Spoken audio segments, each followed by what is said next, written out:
Hello there.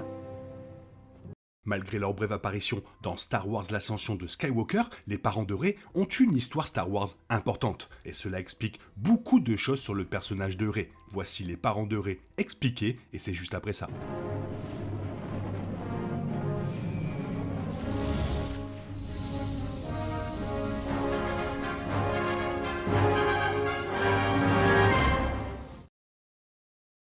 Après ses débuts dans le réveil de la Force, les parents de Rey sont rapidement devenus un sujet brûlant parmi les fans de Star Wars, générant de nombreuses théories sur ceux qui auraient pu la laisser sur la planète désolée de Jakku. Lorsque les derniers Jedi a insisté sur le fait qu'il n'était tout simplement personne, cette idée n'a pas été prise en compte et les théories ont continué dans une folie amusante qui a même reçu une parodie de vidéo promotionnelle de Star Wars en 2019, dans laquelle plusieurs acteurs de la franchise ont tenté d'approcher Daisy Ridley pour leur révéler son secret parental avant l'ascension de Skywalker.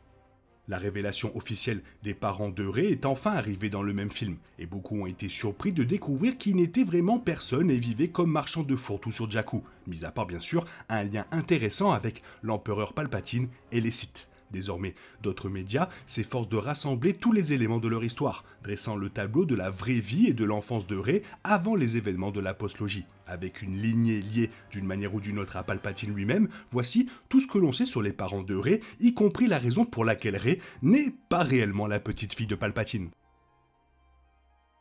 Datan est en fait un clone de Palpatine, créé au cours d'expérimentations visant à ramener la vie de l'empereur déchu. Datan est tout autant le fils de Palpatine que chaque soldat clone était le fils de Jango Fett pendant la guerre des clones. Boba Fett était la seule exception car Jango avait spécifiquement demandé à l'avoir comme sien, ce que Palpatine n'a jamais fait pour Datan.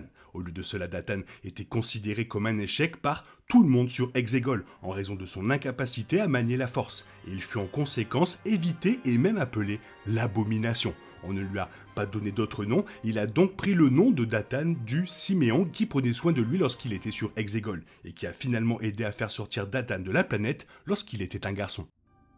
Après avoir travaillé sur l'équipage d'un vaisseau à travers la galaxie pour faire ses débuts, Datan a découvert qu'il y avait un besoin d'agridroïdes sur Hypercarn, une planète boisée de la bordure extérieure. Datan a réussi à rejoindre une équipe sur le monde en tant qu'ingénieur pour la récolte de cette année-là. Et lors d'une lutte technologique avec son agridroïde, Miramir a vu Datan en passant et lui a proposé son aide. En tant que mécanicienne habile et d'esprit aimable, Miramir était la femme idéale pour ce poste, et les deux avaient pris l'habitude de se retrouver pour travailler sur l'agridroïde, principalement comme excuse pour passer du temps ensemble. Les deux sont alors tombés amoureux sur Hypercarn, et malgré leur désir d'y rester, ils savaient que le passé de Datan pourrait un jour mettre en danger la famille de Miramir, les conduisant ainsi vers la planète indésirable de Jakku. Malgré l'incapacité de Datan à utiliser la force en tant que clone de Palpatine, des histoires telles que l'ombre des Sith laissent entendre que Miramir elle-même pourrait être sensible à la force. Elle est une artisane et une mécanicienne experte, comme le prouve la façon dont elle et Datan se sont rencontrés pour la première fois sur Hypercarn. Mais elle possède un autre talent qui a été transmis à Rey. Miramir s'est révélée être une pilote absolument exceptionnelle, d'une manière qui semble suggérer qu'elle a plus que de simples compétences de son côté. Cette intuition, ainsi que celle qu'elle utilise pour ses réparations et autres projets, pourrait très bien être la présence de la force agissant à ses côtés. Le fait que Miramir pouvait également ressentir l'étrange énergie de force entourant la lame d'Oshi de Bestoun avant et pendant sa mort prouve encore ce point, puisqu'elle était même capable de combattre l'énergie sombre de la lame pour sourire à Oshi alors qu'elle mourait. La propre sensibilité à la force de Miramir, mélangée à tout ce que Datan aurait pu transmettre du clonage de Palpatine, pourrait très bien expliquer pourquoi Rey elle-même est si puissante dans la force.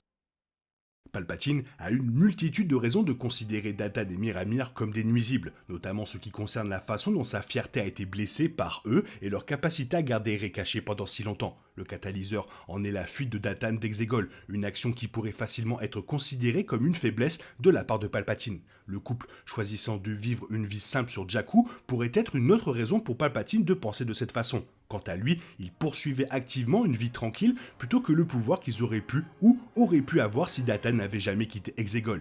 Il n'y avait aucune raison pour que Palpatine considère Datan et Miramir comme des personnalités notables, étant donné qu'aucun d'eux n'a démontré une capacité forte et vive dans la force, et il a donc transmis cette conviction à Rey. L'évaluation de Datan et Miramir par Palpatine était cependant incorrecte, car ils étaient suffisamment forts pour protéger Rey du personnage le plus terrifiant de la galaxie. Comme détaillé dans Shadow of the Sith, les deux se lançaient dans une dernière aventure pour se débarrasser du vaisseau d'Oshi qu'ils avaient volé lorsque le chasseur les rattrapa finalement, et tombèrent sur sa lame à cause de leur vœu de ne jamais révéler où se trouvait Rey. Cette action prouve à elle seule leur force, puisqu'ils ont sacrifié une vie passée avec leur fille pour la protéger à tout prix. Oshi et donc Palpatine n'ont perdu qu'à cause de la résilience de Datan et Miramir, ce qui est clairement quelque chose qu'ils ont également transmis à leur fille avant son combat contre le Premier Ordre. Datan et Miramir ont laissé Rey avec Unkar Plutt sur Jakku parce qu'il était la seule personne en qui ils pouvaient avoir confiance, et ils ont conclu un accord avec lui, ce qui est probablement la raison pour laquelle Rey doit continuer à travailler pour lui au moment où le réveil de la Force commence. Datan n'était qu'un clone de Palpatine, et étant donné que Palpatine n'a jamais agi comme un père pour Datan en dehors de lui offrir une protection générale sur Exegol, Datan n'a jamais vu l'ancien empereur comme un père. De la même manière que les clones se considèrent comme des frères, mais pas faits, Rey n'a aucune véritable relation ni lignée avec Palpatine. Ainsi Palpatine ne peut vraiment pas être considéré comme le grand-père de Rey, et en retour, elle ne peut pas être désignée comme sa véritable petite-fille. Il utilise ces terminologies pour elle que lorsque cela lui convient, après avoir pu être témoin de sa force dans la Force. L'héritage de Rey dans Star Wars est plutôt lié à la force honorable et à l'amour de Datan et Miramir, qui restent tous deux des figures parfaites sur lesquelles elle doit se tourner alors qu'elle se dirige vers son avenir Jedi. Voilà, comme ça c'est assez clair, Rey n'est pas une Palpatine. Toi qu'est-ce que tu en penses? Fais-moi part de ton avis dans la zone commentaire, sinon il est temps pour toi de reprendre le cours normal de ta vie, sinon on se retrouve bientôt pour une nouvelle vidéo. Bisous bisous, bye bye, que la force soit avec toi.